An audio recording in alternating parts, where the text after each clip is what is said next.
आपने ये कहा कि अगर मोदी ऐसा नहीं करेंगे तो ये नमक हरामी होगी। आज भी कह रहा हूँ तुम्हारी टीवी में, नमक हराम है, राम इसका बदला लेंगे। तो पब्लिक तो सर उन्हें जिता कर प्रधानमंत्री बना रही है। 2 बार बनाई, हाँ, अब तीसरी बार देखो।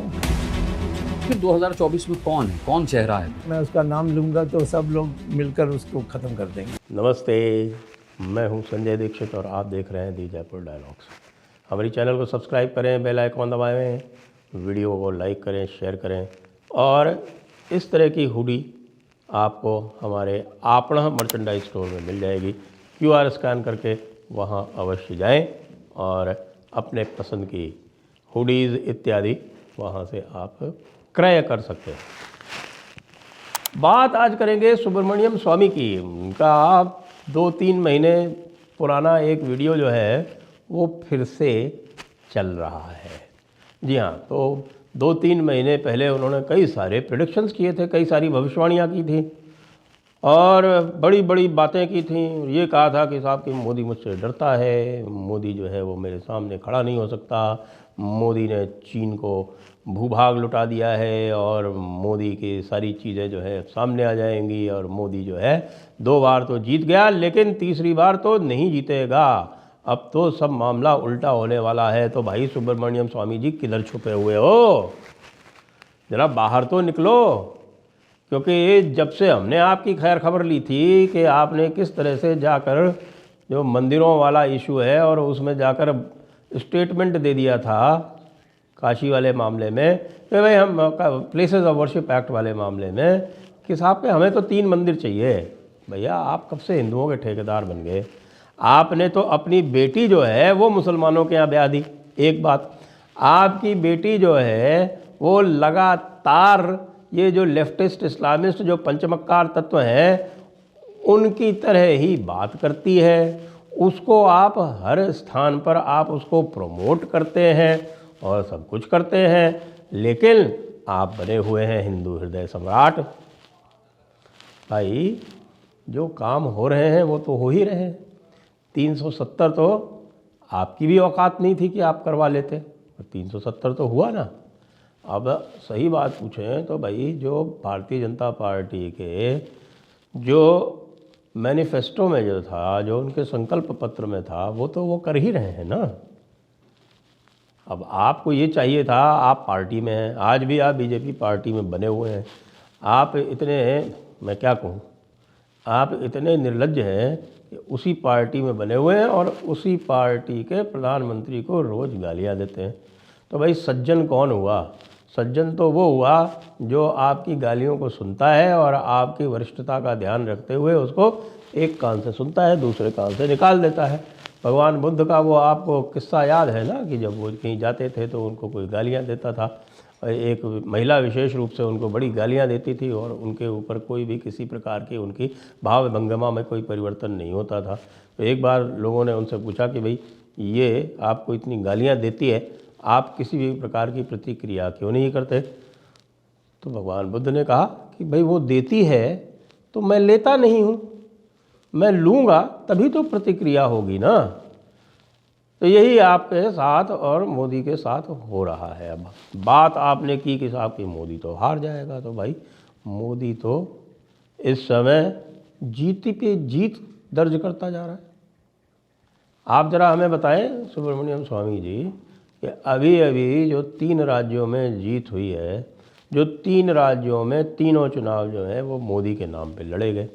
आप भी जानते हैं कि राज्यों में जो इश्यूज़ होते हैं वो लोकलाइज्ड होते हैं, फिर भी मोदी के नाम पे लड़े गए उन चुनावों में भारी बहुमत मिल गया। तीनों राज्यों में भारी बहुमत मिल गया। यानी कि छत्तीसगढ़ जैसे राज्य में जहाँ पर कोई भी संभावना नहीं थी जीत की, सभी लोग यही कह रहे थे कि हारेगी। और आप यदि याद करें ओपिनियन पोल्स को, हमारा भी ओपिनियन पोल यही कहता था कि बीजेपी जो है वो पीछे रहेगी और बीजेपी ने रिकॉर्ड जीत उपलब्ध कर ली। रिकॉर्ड जीत यानी कि 163 वो लाए हैं। इससे पहले उनका जो हाईएस्ट था वो 165 था। और वो 165 कब था? जब मोदी वेव अपने चरम पे थी, यानी कि 2013 में।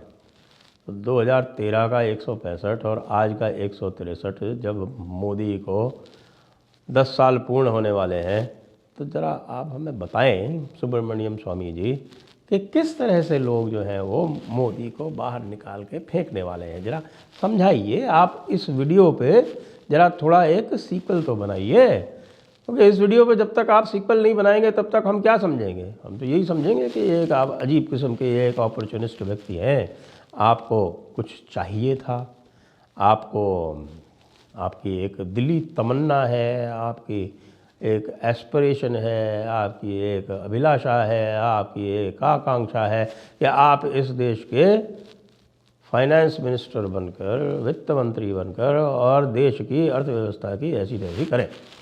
क्योंकि आप अपने बड़ी तारीफ़ करते हैं कि साहब चंद्रशेखर के साथ में आप वित्त मंत्री थे। अब चंद्रशेखर जी कितने दिन रहे थे हमें भी पता है, और चंद्रशेखर जी के समय में आप लोगों ने बड़ा भारी महान काम किया था। क्या किया था आपने चंद्रशेखर जी के समय में? आपने चंद्रशेखर जी के समय में पूरी व्यवस्था की भट्ठी बिठाल दी थी, और ये स्थिति हो गई थी कि यहाँ से ले जाकर गिरवी रखना पड़ा था सोना। तो भाई ये कौन सा आपने महान काम कर दिया था चंद्रशेखर जी के टाइम में, जो आप बार बार चंद्रशेखर जी के समय जब करते रहते हैं। हम वित्त मंत्री तो यशवंत सिन्हा थे ना, तो वित्त मंत्री तो आपको तब भी नहीं बनाया गया था। आपकी जो महानता थी वो ये थी कि आप राजीव गांधी के परम मित्र थे, ये आपकी महानता थी। और राजीव गांधी की पत्नी से आपकी नहीं बनी, तो राजीव गांधी की पत्नी से जब आपकी नहीं बनी, तो राजीव गांधी की पत्नी से जो भी आपको दुश्मनी निकालनी थी वो आप लगातार निकालते रहते हैं। 1992 में राम मंदिर के बारे में आपने क्या कहा था, हम आपको सबको याद दिला दें। 1992 में राम मंदिर के बारे में आपने ये कहा था कि भाई ये जो है इसको बाबरी मस्जिद को जो तोड़ा गया है ये बहुत गलत कार्य हुआ है। अब जो है हम आप राम मंदिर के बहुत बड़े समर्थक बन गए।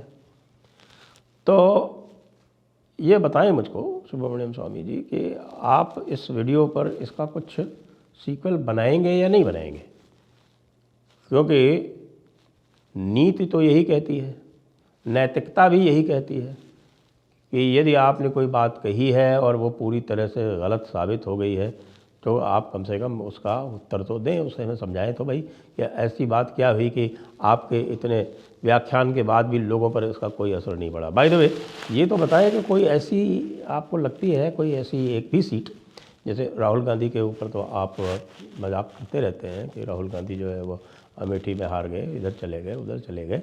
क्या आपके पास कोई ऐसी लोकसभा सीट है एक भी पूरे देश में जहाँ से लड़के आप लोकसभा का चुनाव जीत सकते हैं? यदि आपको राज्यसभा नहीं भेजा होता भारतीय जनता पार्टी ने तो आप तो संसद में जा भी नहीं पाते। अब कोई ऐसी लोकसभा सीट चुनकर सुब्रमण्यम स्वामी जी उस लोकसभा सीट से आप चुनाव जीत कर दिखा देना ना। आप तो चुनाव मत जीतिए, हम तो आपको तभी जीता हुआ मान लेंगे यदि आप वहाँ से अपनी ज़मानत बचा लेंगे।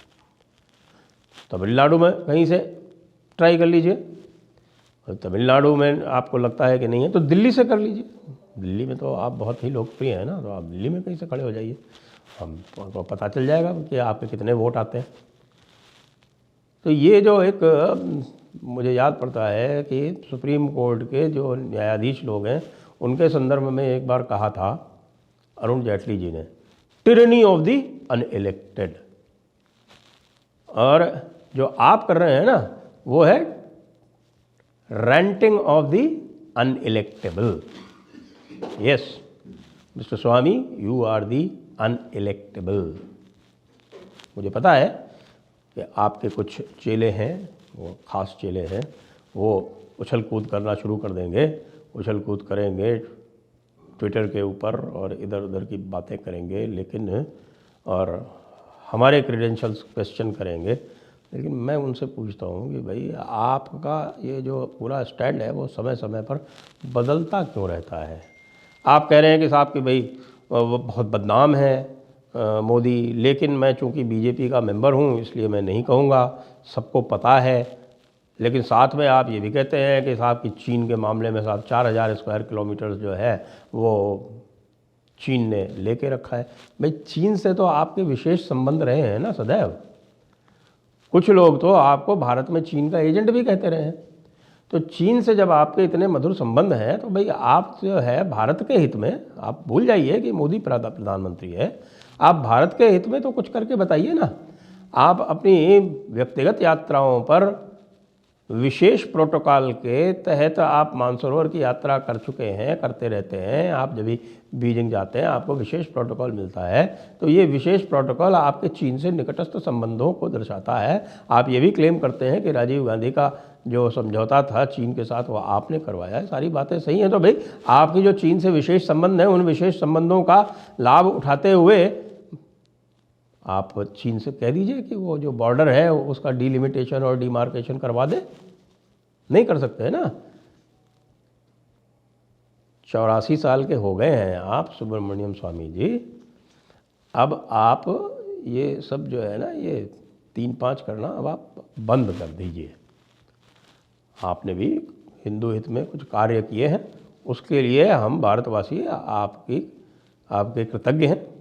लेकिन कृतज्ञ होने का ये मतलब नहीं है कि हमारी कृतज्ञता का बदला जो है वो आप इस प्रकार से लें। भारत आगे बढ़ रहा है। भारत पूरे विश्व में अपनी एक पहचान बना रहा है।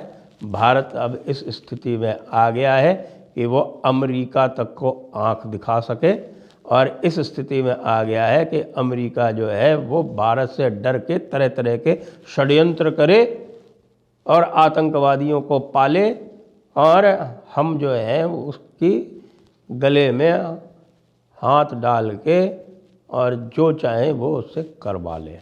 दिख रहा है ना सामने। आप देख रहे हैं ना कि पूरा विश्व कैसे धीरे धीरे एक बहुत ही एक क्वाइट डिप्लोमेसी, एक राजनीति की चतुराई से भारत ने कैसे पूरे विश्व में अपने हिसाब किताब दुरुस्त कर रखा है, सबको अपने पीछे लगा रखा है। और बार बार ये जो पूरा जो आपका वेस्टर्न वर्ल्ड है उसको धता दिखाता रहता है। रूस के सहारे भारत पूरे वर्ल्ड ऑर्डर को परिवर्तित करने में लगा हुआ है, डॉलर की धाक ख़त्म करने में लगा हुआ है, अपनी पूरे की पूरी एनर्जी इंडिपेंडेंस उसने एक्वायर कर ली है। फिर भी आपका तो मन भरता नहीं है। तो भाई आप ऐसा करें कि या तो आप जो आपने बातें कही हैं कि भाई वो हार जाएगा, आप कहेंगे कि 2024 में देख लेना। अरे भाई नई बाल कितनी 2024 में भी देख लेंगे। 2023 का जो आपने देखा है ना, उसके ऊपर तो अपना वक्तव्य जारी कर दीजिए कि मोदी के नाम पे लड़े गए 3 चुनावों में मोदी क्यों जीत गया।